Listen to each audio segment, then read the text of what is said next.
TV. Alex Kamangila sakubwelera mbuyo kukambabe za katangale yemwe akuchitika mdziko la Malawi komanso kutchula mayina a anthu ngakhale ali otchuka odziwika bwino ophunzira koma sakusiyabe kwatchula mayina ndi katangale yemweyo amakhala akuchita ndipo tatiye timve zambiri. Okay, perhaps antwet zimene sumaziwa zimene mina ndikumasuleni lero nzonena unena kuti in 2024 in October when I said Justice Ken Manda is corrupt and the system started hitting on me, the Chief Justice, the Deputy Chief Justice, my judge also, my lawyers started hitting on me. That moment was a moment of no return. So panali de pamene chikamira 2024 takhala moyo mwina anthu ambiri sumamvetsa takhala moyo onena unena kuti there's no return. Like when you start a battle like this, you either win or you die. You win or you die. So nkhondo iyi yeti ndionena kuti kutha kwake ndikwena kupambana kapena kumwalira. Koma as long as ndili moyo as long as ndili moyo nkhondo iyi singati kuti kupatula kuti sina wine ngati sina pambane nkhondo iyi. And this doesn't depend on Malawians. I call Malawians kunena kuti amalawi tadzukani pangani mbali yanu koma kaya Malawi azigonabe kaya Malawi stako even ola Malawi atakauta ababa ndapanga live pali anthu awiri ola atatu. This war will continue. Nkhondo iyi sitengera kunena kuti wati joina ndani amene asana join ndani. Komanso palibe nthawi imeneyo ngati ndili moyo ndizasiya kumenya nkhondo iyi. Sizingatheki kaya. Chifukwa chonena zokuti njoka ukaidula nchira nkuyisiya ndiye kuti bola sona kati usairani kodi usayambe. So judicial age naidula nchira inu mwina simukumaona ayi koma judicial age naidula nchira panopa ilibe poison fana naidula nchira mpoison achokera kuti komano imaluma ikuluma itakuluma ka 5 or ka 10 nthawi imodzi for ili angry koma it's poisonless. The biting that the judiciary will do on me is poisonous because nchira now dula kale in 2024 koma anthu amene mukugona simungaone zimene simungaziwe. Munthu akamafuna kumwalira olo munthu akasala maono kufa amene mumaziwa za moyo amene munafika munakhala kumuzi amene munadwalizikapo matenda. One of the ways imene mumaziwa kuti munthu uyi wasala pang'ono kuti siya ndi amakhala ndi mphamvu tsiku limeneyo olo wiki imeneyo ndifake nthawi zambiri anthu akamamwalira umakhala kuti komatu anayamba kupeza bwino komatu anakhala kuti anachira ndithu akhala mwezi osadzuka pa bedi koma lero anadzuka pa bedi wiki inoyo anadzuka pa bedi amasamba okha amayitanisa chakudya okha. So that's what happens when life is at the end of your life. Tubiravu limakhala kuyuza energy yonse imene now the body makhala kuyuza energy. Whatever you see happening towards me and with me ndi kumapeto kwa nkhondo but zikafika kuti mukudabo kuti izi zinde zikuyenda bwanji chonchi pamene popo ndi kuti nkhondo ija ikufika pachani dawn when it's the kukamacha kumakhala ndima wambiri. This is nafika apa kodi lu the shenanigans angoyamba. So this dawn, the interesting thing about this dawn itawutenga for 2 years, itawutenga for 3 years, itawutenga for 1 year, itawutenga 1 month. It's very unpredictable. It depends kuti my other circumstances that I don't have control over. Koma what I have control is to win, and I'm going to win unless I die. But as long as I'm alive, I'm going to win. Chilungamo when you stand on truth, I've said this many times. No matter what happens, you're going to win. when you stand on truth. But if you die with truth, you're better off dying with truth, because you live forever when you die with truth. When you die for truth, you live for eternity. And I'm not dying. I've been saying this. I'm going to see the children of my children, which means I'm going to win this battle. Now, away with the slogans and the Amandra, away to, power to the people. That's what it says, power to the people. Even those people that don't want to have power, we need to give power, to empower people. That's why ndapitiriza kumaya nkula. Even kwa anthu amene unditukwana, ndatukwanidwa kangati, mai anga atukwanidwa, family yanga atukwanidwa, anthu atukakuti, osaso kutukwanidwa, kuma kutukanidwa, amaja kutukanidwa, kutukwanidwa, kuposa potukwana, kutukanidwa, ndatukanidwa kambirimbiri, kuma zimene zija sizimandibweza mbuyo. Conversation hii ili difficult, chifukwa I have to be very responsible. I have to observe the sub-judice rule. Now, sub-judice rule ndi jani. Khani kakhalili ku court. Khani kakhala ku court. Suma yenera, maka amene uli munkhaniyo. Kuyankhulapo. Nkhaniyo. Now, ndikufuna kuti nditambasule zimenezi.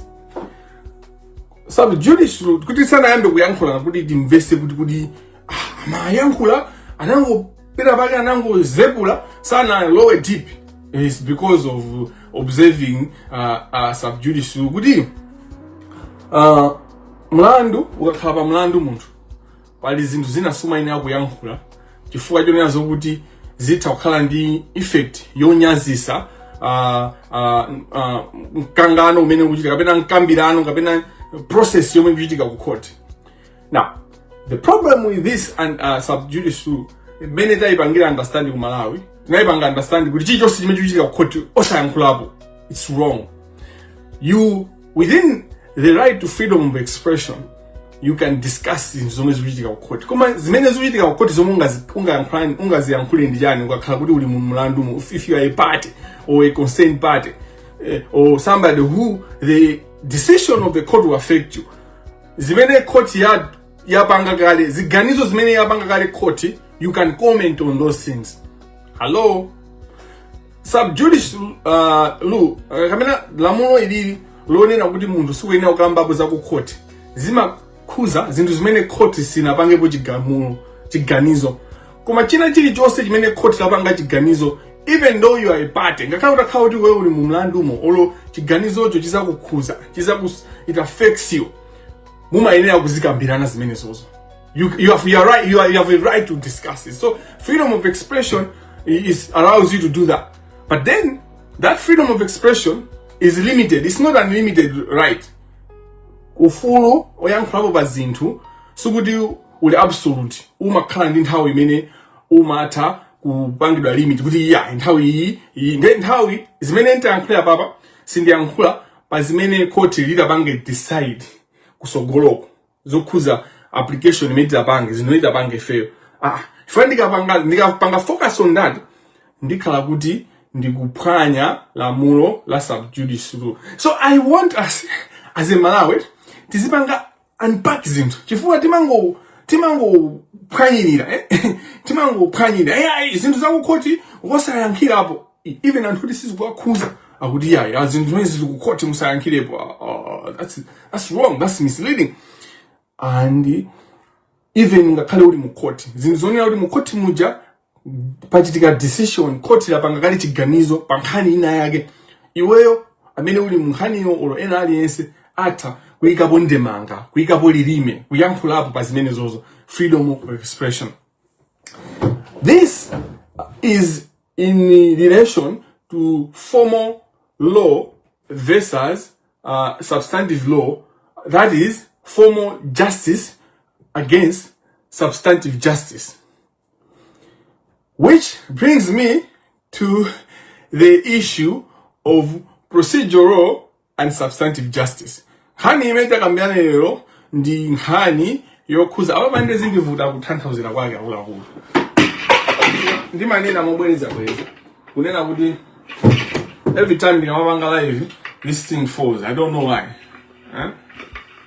Shima Grant is also this thing. Ooh. Ooh, ooh, ooh. Procedural justice versus substantive justice. Ndiambe ndikaiwa mundi kumbusa za procedural justice ndi substantive justice. Komano nimafuna kukamba kuti chachitika ndi chani. Fana anthu ambiri ayankhula kwambiri ayankhula tokota. Hey, umango yankhula. Hey, please call me. Hey, please sue me. Not please call me. Please sue me. Hey, wait, nakuza ife. Yes, we win it before the judges.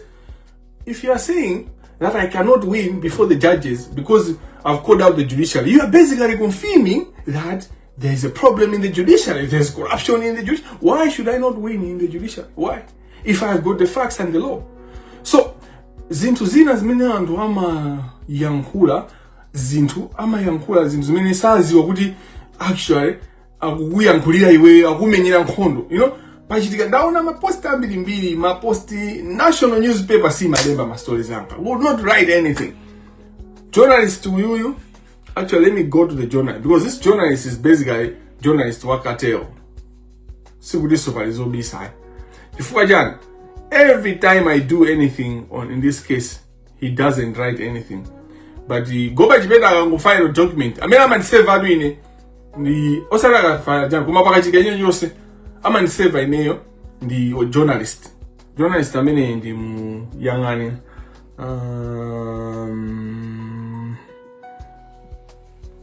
journalist amene anyway, One Nation ningodero some choices. It's not important. But that speaks to you. It shows you how things manage my idea.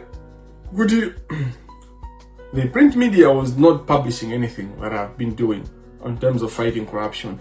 The moment they corrupt, because the Justice Ken Manda is corrupt, and no one is going to stop me from saying this. No one. You know, no court in the world will stop me from saying the truth. No court in the world. There's no court that has got the power to stop me from saying the truth. No judicial decision can stop me from saying Ken Manda is corrupt. Ken Manda yo abite ku court akapange proof that ndikumpanga tension. No ndikuti athamangire kunena kuti yani. No. Akamange proof kunena kuti zimene kunena kuti is corrupt is aboza. I think that Ken Manda should have been in. So you see, every action that the other side is taking proves to the allegations that I'm making, and I'm using the word allegation in the loose sense, for lack of a better word.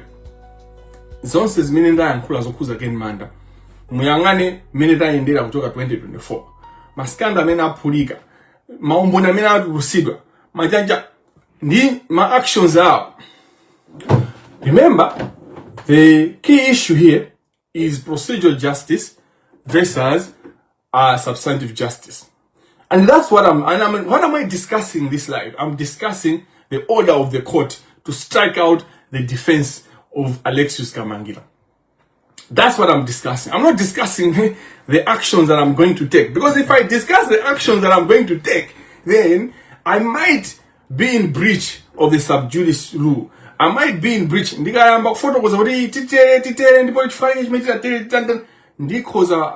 a thin line.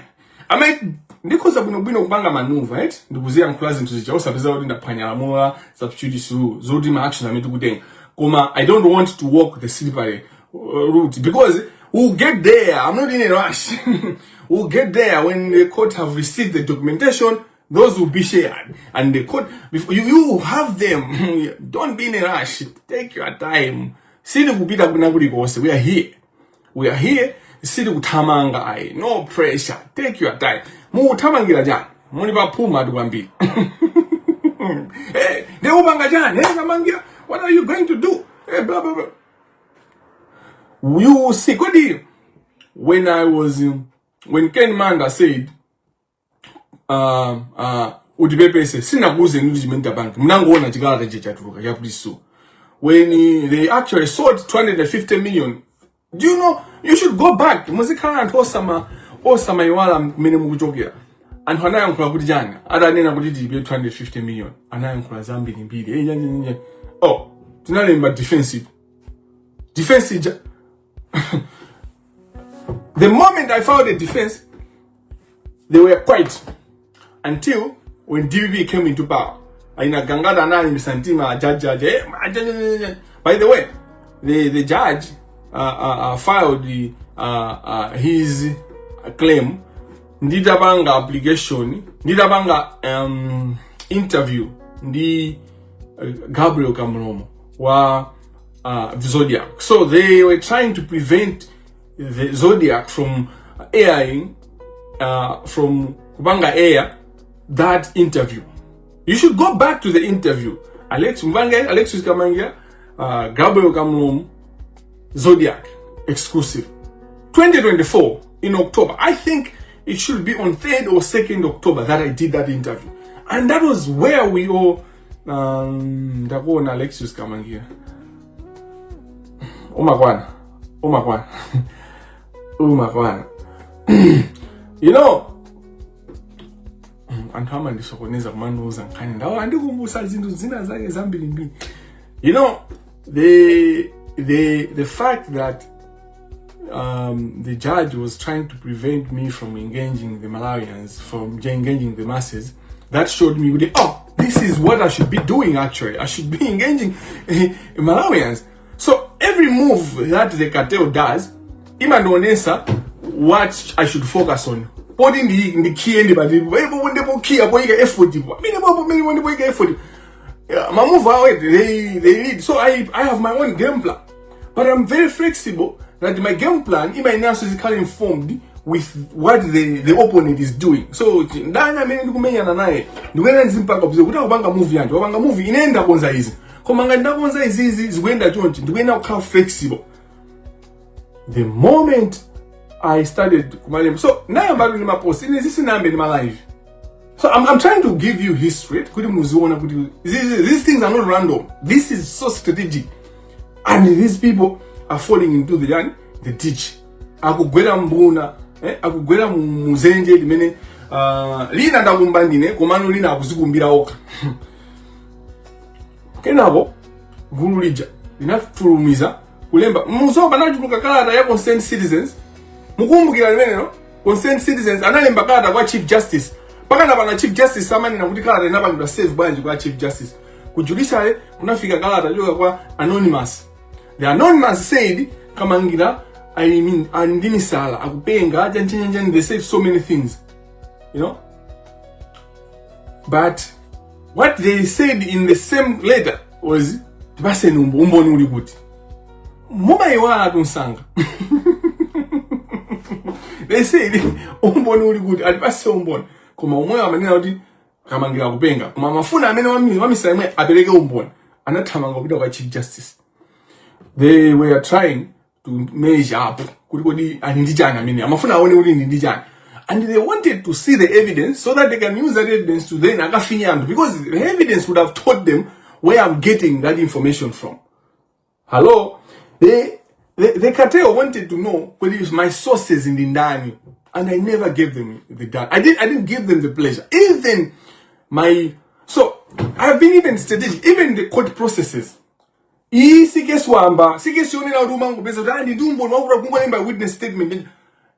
very calculated. It has to be calculated because the court process can be used, can be abused by the cartel. Guys, this is a judge. I'm dealing with a judge. A judge who is senior. He's one of the most senior judges in the High Court. If not the most senior in the High Court. Ken Manda is one of the most senior judges in the High Court. And Ken Manda is related to former retired Chief Justice Richard Banda, Mamuna Joyce Banda. Ken Manda is related to the current Chief Justice Zigamanda. They are related. They are mods. They are family. Ken Manda is close, if you know, the closest to Chukopa. Now, an influence in the judiciary. Some of the processes within the judiciary, nizimzonena kuti nzogwisira ntchito kuti aone kunena kuti kodi umboni ali nawo ndi yani timpweteke ndati finye ndani tita zisukuma umangothamangira kupanga. So I needed them to be so ndikakhala kuti ndayankhula chilichonse simunamve mumve ichi. Ma order amene anaperekedwa at scheduling conference pa 5 March 2026, the claimant did not follow them. The claimant did not follow. So this order is shocking to me because the claimant did not follow my instructions. So in a order, ninawa live siku limene timapanga 5th March, I was live and ninapanga live kuti nonse muone zimene adanena, and pamene ndikupita ku court ndikapanga files zinthu zanga zimene sindizifotokoza chifukwa cha substitute kapena kuti lamulo imene ndikuteteza process imene isanachitike. Atike nimanda ndokwatira ini zinezo ndibe nazo ntchito kafufuzani. I'm not here to discuss his private life. I'm here to discuss his public life.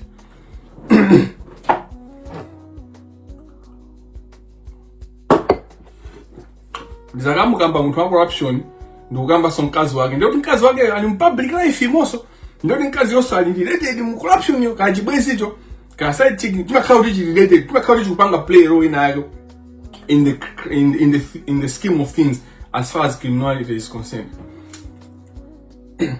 Ma directions amene court inapereka pa 5 March, the claimant did not follow them. The same claimant has rushed to court to say kunena kuti Kamangira has not followed your instructions, then we should strike off defense. Whatever has happened here is bizarre, to say the least. It's bizarre. Chifuga ineyo sina sevedwe. So imene kuchitika baba kundiseva email, kundiseva through email because I'm an saver through email. Musa, these things did not just start. Muyambireso ku history ya nkhani ya Kamangira ndi Ken Manda. Tikuyamba mlandu, when we were beginning the case, tinkayuza email. Tinkasevana through email. Tinkasevana through email until I appointed Gift Dick Chimoa to be my lawyer.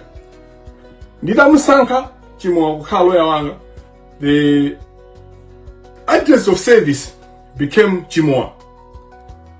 So ankaka seva kwa lawyer ku building ku house mene ku office kwa lawyer wanga.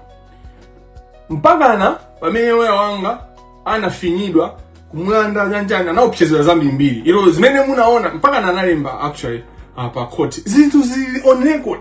And the judge is aware of this. The judge should be aware of this. The judge should take judicial notice of whatever is transpired. The moment this occurred, when this happened, we needed to protect lawyer and his family. Lawyer uda asiye nkanija. Lawyer anayisiya nkanija, analemba pa court panalembera kuti ndikusiya nkanija chifukwa kuti zimenezi zilipo. Apolisi pakana pano sakunena unena kuti kodi nkhani meja lipati. In any way, the persecution that I face is undocumented. It's so documented such that when court makes a decision like that it has done, it's very, very, very, very shocking. We know kuti katangale judicial. Komano pamakhala katangale wina onena kuti ngakhale a court loti kapena judicial yomwe sipanga mind, it's insensitive to its actions. Imainena kuti kuona kuti izizoka sitingapange. The way things have been happening in my case, the court should never strike out a defense. The prosecution, and I'm dealing with a judge. Is it? The class law, I've nakata kubanga ma 12 o'clock. Kumano, I am so passionate about this issue because it's personal, but also it's so obvious, it's so clear. And the ignorance that people are show in on social media and all that. And these are not uneducated. These are people that have gone to school. These are people that have gone to the law school. But they show a lot of ignorance. Of course, some of them, it's a hired cartel, you know. They are hired by the cartel. But this is unbelievable. Whatever is happening in this case is unbelievable. But the good thing is it's all documented. There's documentation of weirdness. I'll get into the thing because Banoba, some points I'll be discussing at large, and it's still relevant. You know, you don't have always to be very specific. But in Magamba, we issue address of service. Malo, amenezi makalata za kukoti ambali na amaina wakapereka. Zinali kuyambilia email. Then naza sintha ku email na indi lawyer. Ita sintha lawyer. Kuti lawyer uja watawa. Chifukwa yoda kupulumusa moyo wake. No one can blame him. For yoda kupulumusa moyo wana ndi family yake. No one can blame a lawyer for doing that. What happens? Amanda anamba kundiseva through email ya Alexius Kamangira. So ananiseva pre-scheduling conference. Chimene china ndipangisa kuti tikumane pa 5 March paja. Now, email imene anandisevera zima documents out. Kulibeko whatever they are saying. So I was not saved, and the court in this circumstance said court imayenera kufusa sen my documents inene ngofuna kuona kuti court imayenera kukhala ndi over and above evidence yoonesa kunena kuti ineyo napangidwa save. Now tikakhala kunena kuti anthu tikusevana kuzera mu direct physical ukafika ndi document kwa lawyer nzawo amadinda the stamp amabanga stamp ngakhale wasiya kungwasiya ndikumapita ngakhale wasiya you haven't saved amena adinde. Now when it comes to subsidiary service, it is the basic that the other side should kanimana tumizira mtu email akwena yankhe email as a proof to so this is in the context where there's now a dispute kuti whether there's a service or not kuti muntu yodi walandira chintu choka pena sande akwena muntu yokuvomereza there is a lot of evidence of me coming kuti anthu wadu they are playing a losing battle and the more they are doing their actions they are exposing themselves. Koti lilibe umboni onesa kunena kuti ine nasevika palibe azizi ngikuchanya sasa kuti muntu yonkhani mu ndineyo ndipo osevidwa ndineyo. I don't know if you saw my pain when I was explaining. There was a time that I did a live. My photo was on kuti ambali ina yonse nanisevebe and all that, and you chimene ni madandaula mwina ina suma mbesa kuti iweyo ukusumilidwa chifanya ni ukudandaula kuti ambali nawo sawa kubanga mbali yawo chimene scheduling conference inapanga mwina maloya ena mata asimesa ndio nakangopita ku court kukapanga siki kuti kanija ite uwine. My purpose of this case is not to win backdoor. It's not to win Somali. And I have been saying this. The reason is antu aja akwena abwele bakoti azabelekele umboni, because that's how you are going to establish the truth. I want us to deal with the issue. Kodi Kamangira iweyo umane na Amanda kunena kuti ndakuba ndimbava ndakatangale ndisizina ntoye umbono wako ulibani ngani yake ndimene yoyoto.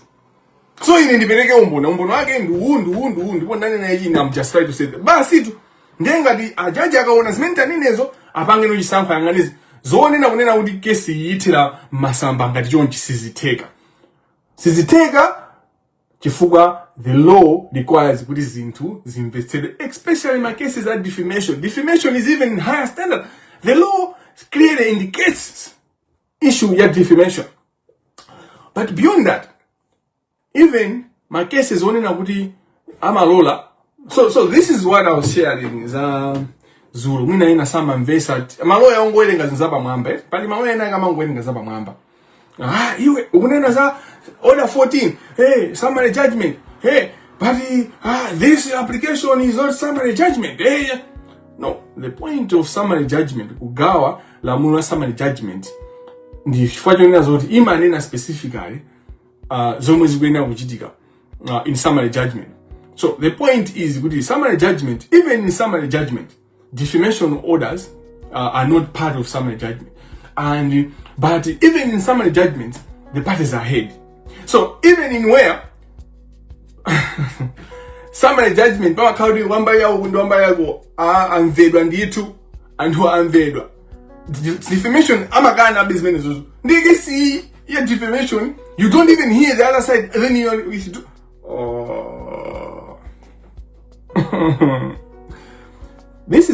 this is embarrassing for the judiciary. It's embarrassing to the law. Ineo is in Guyankula with love. It's not even fight. It's not even, we are not even fighting. It's not even advocacy. It's basically a reaction that is weird. But at the end of the day, of course, we have to look at the law and make an application. And we are going to do the application. The application is going to go there. And we're going to follow it. I think I'll fix an African court will go there. Because justice is worth everything. Chilungamo, truth is worth everything. You know,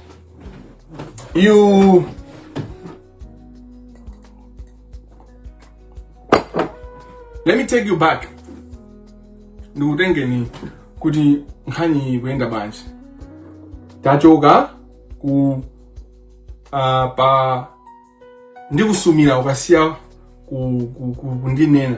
Tafika pa chonde sumani. Then asuma. Ndaiga defense.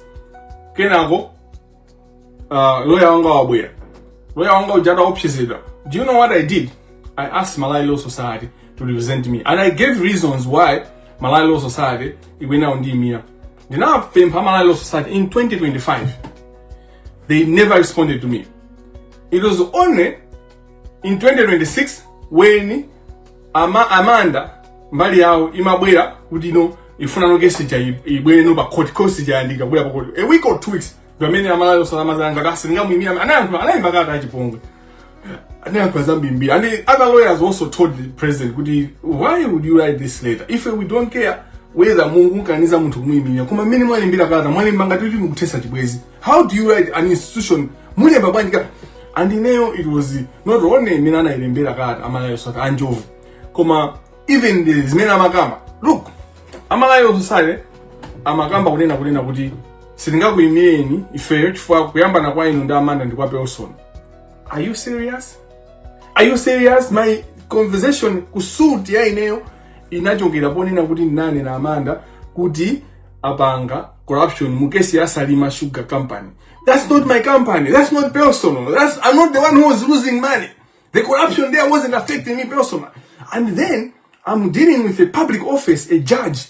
Oh, the icon. Like, how ignorant should you be? How dull should you be for Malay Law Society to like that? So when you read the Muka Werenge so Jen, Gat Mugifuna, do Mizila. Muka Werenge got a Malay Society, but that Malay Kata imapele kampata kwa kate udi 10 is alone. But why was I seeking Malay Law Society to represent me? It was for 3 things. It was to ensure kunena kuti no lawyer is personally attacked. So I needed ndinofunika lawyer nditu ndinoona kuti andimi ngakhale malamulo ndikwaziwa olodakhala kukwaziwa bwanje olodakhala senior counsel umafunika kukhala ndi munthu wokuyimirira pa nkhani yako chifukwa nkhani yako imakhala nkhani yako basi zili ngati maliro akwanu sungakhale dolo zitavuta zitatani hello maliro akwanu sumakhala dolo munthu.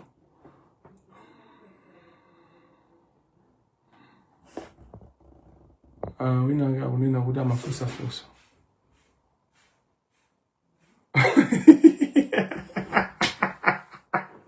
Hey, Longezo. Let's have a conversation on that later after the live. I think you might have asked a very interesting question, but I'm happy that I've answered you without even knowing that you had asked a question. But I do my whole banga bobo. Bragi masuwa no kaona message yote wina wona udi ni mnyamada kamina ni muntu wa mai ndio maana kuona kaya I think ni mtu ambaye as a board my hope.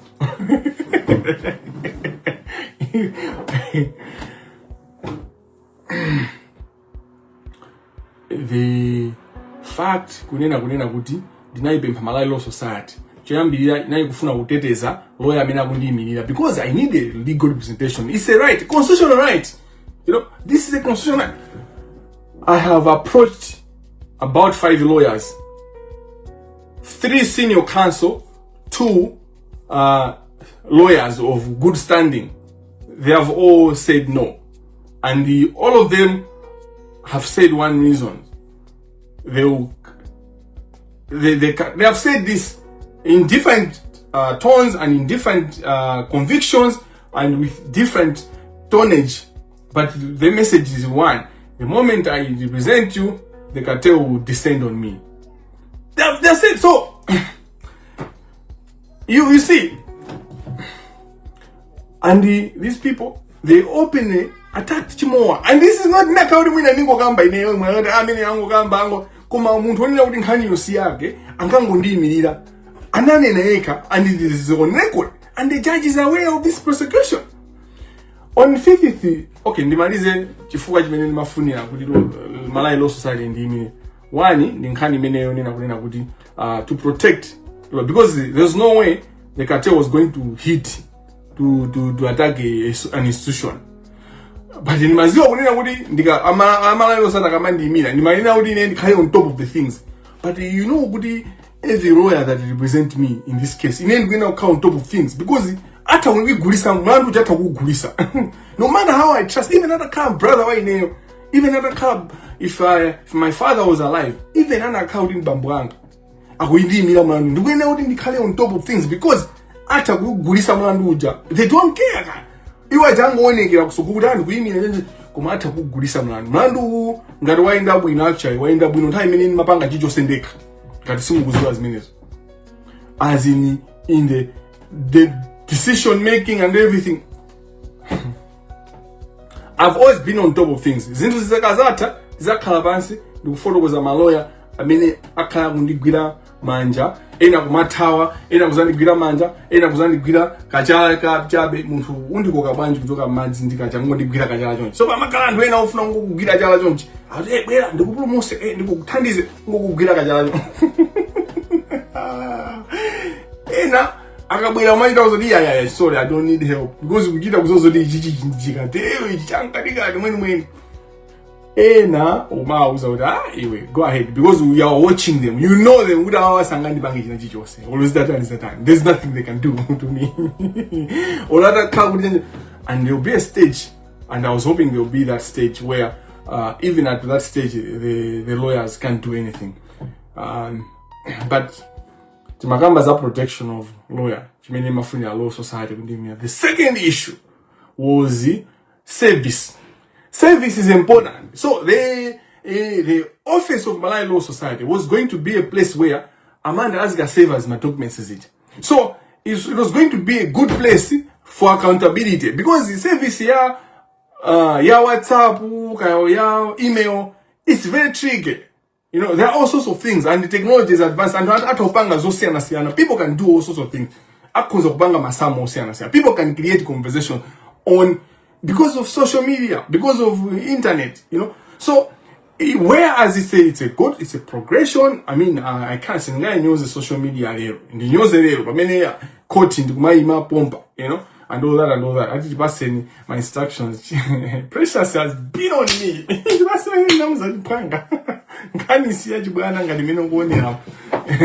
So Precious is my student. I taught him. He was one of those kids, you know, one of those young men. I shouldn't say kids. Young men. He's very intelligent and clever, and joining I'm a banga school. They live life. You know, those people understand life in a different way. I saw his other side more when we went to the US together. You know, the clinic, the environmental justice clinic, we went, I think 12 students to the University of Maryland, Baltimore, in the US, and that's where we had a 2 weeks kukhala anthu limodzi, you are able to see some things you can't see in a classroom and all that. Anyway, then makamba za service kuti Malawi Society kundiyimira inakapereka malo abwino opanga service because email chanchani zimathawa kuma munkhani ndikunena mobwereza nena kuti ine sinasevedwe. I wasn't saved, you know. So the one that has breached, that has not followed, that has not adhered, that has not followed the court orders of 5th March during the pre-trial conference, scheduling conference, is the one that then rushes fast to the court. Hey, come on, and in but the record. So in a there's a record that I'll not tell you what record, but the pali umboni one is actually I was pushing. The clear one is on Facebook, but there's a formal one that I did to follow up on the other side. So the other side thinks it's clever, but I had already read what they're trying to do, because Mugumbukira 5 March Amanda, they wanted to stake out my defense. Amanda, I don't have a court on this is March. Ngati muna onea trial. Ngati muna onea secret manager, it's not trial yet. But if you watch the pre-trial, the scheduling conference, the court, Justice Ken Manda, Mabemba Pudi, I would just say defense young. So that's what they know. Oh, Chimene Uwa Uzua to know the Angani Sampe, Panya Bas. Tingubanga, Zam, the court is aware of that behavior. And how then does it correlate this application? You know, it is bewildering. You know, listen to Zodi Panobas is not Kaziki good court TV. At what basis? But Sininga Temau, you fires into Zwili. Ndikubanga Bedi Sage, 2. Ndikubida be coach Romoyo. So coach Romoyo Siningal Telemao. Komano, Ndiguena Ulifusa Fusu. I'm allowed to ask questions to a court on a decision that it has already made. Hello? But decision imene court labanga kali ni maziwa kali kuti I'm your vote. I know that without doubt. I know I'm your vote. But decision yomwe court labanga chiganizo chimene court labanga kali ndilole malamulo akundiula kupangapo comment kuyankhulapo pa izi. Ndimakamba zinthu zitatu zimene ndimafuna Malawi Society kuti indiyimirire. Ndakamba za protection of the lawyer. Chachiwiri ndakamba za service. It was going to provide a secure house within which the other side was going to save, you know, properly. Subanza kazo yeah, inatumizira message. Yeah, inatumizira jani. Yeah, inatumizira mail. Inatumizira pa post office. Bakazo zibenezozo. So that's why I wanted that, and I've done that. Like there's a record of because I'm defender in this case. Sundi no danda ulidwa. Sindi kuimira ngati lawyer. Ine ndibe lawyer. Chifukwa lawyer wanga anabala musiba ndisigawenga. Anatawa zigawenga. Zikufuna kumukia, zikufuna kukia family yake. For a long time they were trying to attack him. Or just to scare him. Because at that time, zigawenga, that time anakawa DPP. Gift Jimoa anakawa DPP. Anagata kupedwa. But Jimoa was MCP, but also he is a former minister. So there is all okay. Jimoa was not random, by the way. Of all the lawyers in Malawi, why Jimoa was selected? It was strategic. One, the classmate Wanga. He was the president of my classroom, my class, the law class of 2015, the ones that we graduated in 2016. So I have been with this person for 4 years. In a classroom, 4 years. So I knew what kind of integrity I can do with you. And he knows my heart. So he knows when I say, good, I'm going to do this, he knows I'm going to do it. And when I say, this is what it is, he can trust my word. That's why Jimoa, analimba ntima kutandimia. Tajuwi imeni Jimoa analimbira ntima kutandimia. Was unena kuti, he hates corruption, at least from what I know. And the third thing was that he's a former soldier. He's an ex-military. So we knew the kind of case we are dealing with. So we needed to sit down and ngoziwa malamulo. Kumaso akale oziwa style. Oziwa kuziteleza. Oziwa kudada na ndindani.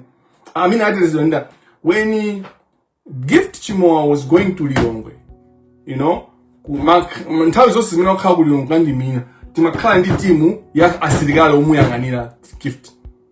You know, this is not a joke. When people look at this issue and mango gamba blah blah blah blah, I just look because this is a struggle. You know, in the struggle, and when you continue, mango gamba za palabas, mango gamba zo pepera, like you're so stupid, and this is why God talks about foolishness, because I think it was important for God to talk about foolishness, because in this world we have people that are foolish and they swim in their foolishness and they swallow, they celebrate their foolishness and they will continue to enjoy their foolishness. And no matter what you do,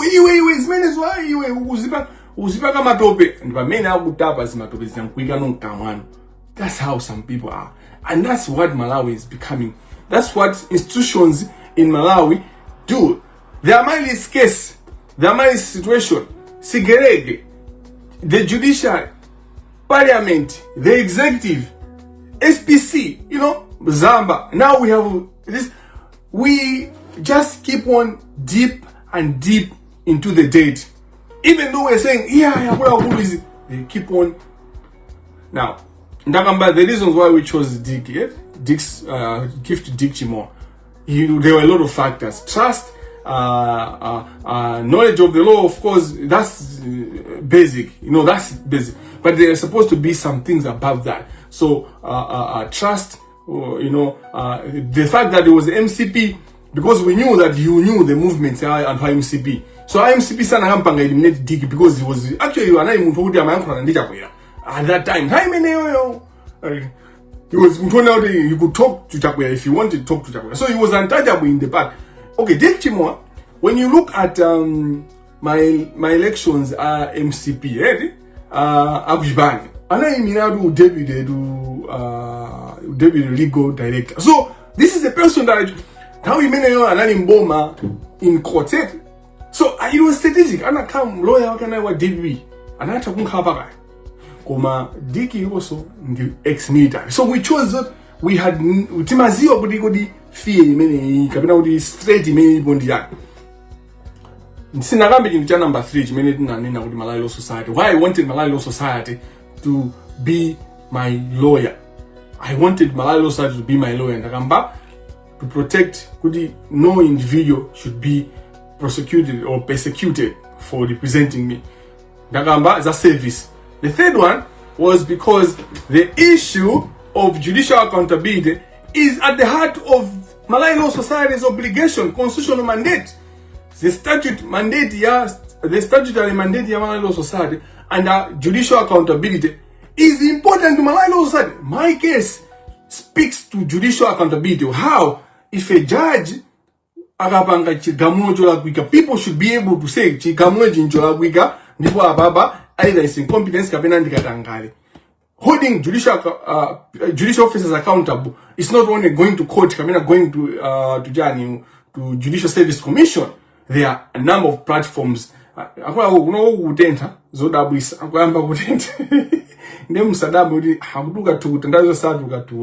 It's so hot. Let me just show you how hot it is. It's crazy, man. So so we're not used to this, so you know.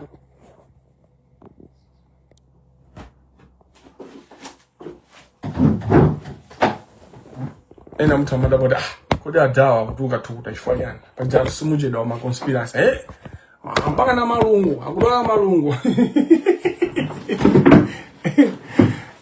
Now, the third thing why I asked Malay Law Society to be my lawyer was because this issue is at the heart of Malay Law Society.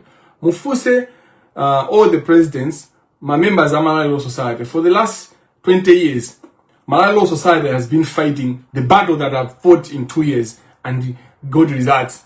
They have been fighting as an institution and not made progress, holding judicial officers accountable. In the end, what has been happening, my judicial officers are Jagabizampat. Amangwa nyuza mahoya, I nyuza Malay Law Society, I tukwana in the legal sense. the judges amapanga attack, the judicial officers attack lawyers and attack Malawi laws, which is unacceptable. But Malawi law society is so weak because it likes to deal with issues by surface, and it thinks Kamangira then Dani. It thinks Kamangira that maybe Kamangira is fighting for Malawi law society, but they can't see. But we will not stop because of their ignorance. De ni makamba background yo pempa Malawi society ndimine chifukwa chani nazokuti is it speaks to the issues that might end up the court. The court is supposed to look all the context. Kodi kesi wenda banje takhala branch. What the court may now kuzibasaka doubt because Komano, there must be something, and that's why they needed to hear counsel.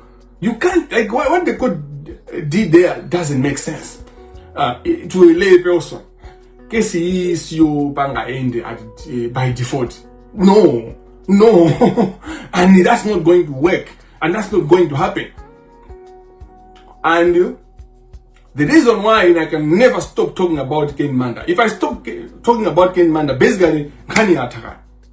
Basically, because they also, my fight against, my battle against corruption is not limited to Ken Manda. Ken Manda, there are a lot of other people. There's the judiciary at large, and the judiciary has to be very careful how it handles me, because I am speaking to the judiciary and I'm addressing issues that affect judiciary. So they need justice must not only be done, it must be seen to be done. That is not just a slogan. It's something that is binding upon the very spirit of judiciary in terms of meting out justice, in terms of the role that they have to protect, to promote, and to interpret the law. The heart of what the judiciary is for. To protect, to promote, to interpret. You can't do that without justice to not only be done, but be seen to be done. In this case, injustice is being seen to be done. It's not only that justice is not seen to be done, but actually injustice is seen to be done in this case. Abale yanga ndalongo wanga sindi kuzuwa kuti ndi yankhuleso kuti chani ndikafika pamenepo. Mwina ndimalizise kunena kuti mulandu huu si mulandu ukathera kuseri mulandu wina ubwere mkhoti. Mulandu huu expert palibe kuti mulandu usuta expert. Mulandu tilo wazenizeni kangadi zitenga modani gunga debwanji kuzaera. Gunga chediwa aika mi Somali tan kumanu will get there. The court will hear me. Which court we don't know. One of the reasons why sina pange file ineyo, so nimakuuzana na kuti ajaji sana pange files mene court inanena kuti apange, because amaina ta save chintu chija ineno ndipange react. Why I needed not to just act on my own is because this case is tricky emenda kuzirani. In the case yonena kunena kuti umboni wanga umene ndi nawo ndi umboni onena kuti isi sumboni wamba ndumboni wa odama ubisa the country all stuck, including Malawi Law Society, SCB, Financial Intelligence Authority, and all the other institutions, even the judiciary itself. Amabisa maomboni amene wakhala kubisa ndiye maomboni undi now. I actually wrote them because maomboni osininga use so mukoti wamba. They has to be aware. That's why I didn't know. Oh, by the way, now panova zinachitika kale. Milandu nkani yanga ine singai for those in deka. For maomboni amendi nawo ineyo. Ndi nawo umemeni napangira obtain maomboni yo. Ndinapita pa lijero, nawe na ndege ya usiku ndikatenga maomboni aje. Ndisi ngakauze kuti ayi maomboni fandi fuzati maomboni amene wafotokoza iwe unapeza bwanji. Ndisi ngauze nakwera lijero lija ndinafika ku judiciary kutenga maomboni awiri atatu kupita ku Malawi Law Society kutenga palijero bacha singafotokoza zimene zonse. That's why the best way was to call the institutions. Amene amabanga manage institutions aja ndifake ndiwapanga sapina kuti abwere ifa ma documents aja amene ndi nawo aja asapanga present ndiwo ndipo ndizachita kwaitanisa kuti bwesa document iyo iya iseni imene is okay bwesa chimene ndwakuopa anthu chimene choto And the judiciary is under trial. The case where I'm intending to call the Chief Justice, the Deputy Chief Justice, that's no joke. So the judicial officer is supposed to handle that case with care, because justice must not only be done, it must be seen to be done. In this case, it's actually injustice being seen to be done blatantly. And the impunity in that kind, even the suggestion by the applicant, by the claimant, couldn't tell Masamba, is so silly and should not be tolerated by any court. You see, background of Jaminda Basanija, Muyanganizo says in the eyes of muntu osauka, muntu wakumunzi, muntu amene alibeke nakali kose, alibe kutegera, sana bidebo ku law school. System ija ikafuna muntu kumufinya, ima mufinya mpaka na muntu uja kufika ponena kuti zinthu zimaziyambiranji kupepesa system simamva, ima mufinya biwo mafuna uzonenga ndani anthu osauka amafinyira ngati anthu akubwera bambala mbanda chonchi ndikumapanga zawo chonchi ndeko banji kunchena koti la kunchena koti la akucholo kumene kuli ma magistrate amene akuzuza anthu osiyana ngati makotiwa kesi yonena kuti dziko lonse likuisata chonchi akupanga zozedezeka chonchi akupanga zodabwisa zoti alisa kuti akumapazeka nde bwanji koti lonena kunena kuti ndikumwanza mkatikati kumwanza makoti amene anthu they are being taken advantage of, and no one cares. And in his memory, Tadzuka na Malawi, wake up. So, if all goes to, we are supposed to go tomorrow on the streets, but obviously, I think also, in Lubanga suspect good application hii imayangana za demonstration yatu imedi mafuna ubanga oni finance bank. Kuma, we are not banking down. On Friday, we are going to the streets. Mawa, Mona Maposta, and my leaders, they are already organizing on the ground. We are just looking at logistics and finalize. We need to finalize to think about Gudi take it about in terms of the 4 registries that are critical. Or should we do 1 registry?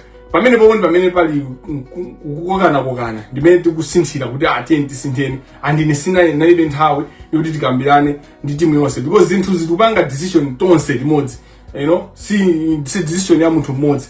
So in my absence pamakalabe kuti akuluakulu tenti yanganenizi and all that, and inendwa let's do pamene anthu ena nda tenti tengeni jani tenge nthawi. You need also to respect other people. Even ngakhala akulakwisa sometimes mangwena ulu because ngupanga zinthu pagulu ngakhale sanene suda akulakwisa kwa ngakhale mwina sugwilizana naso koma uma bezeka kuti ukweremo.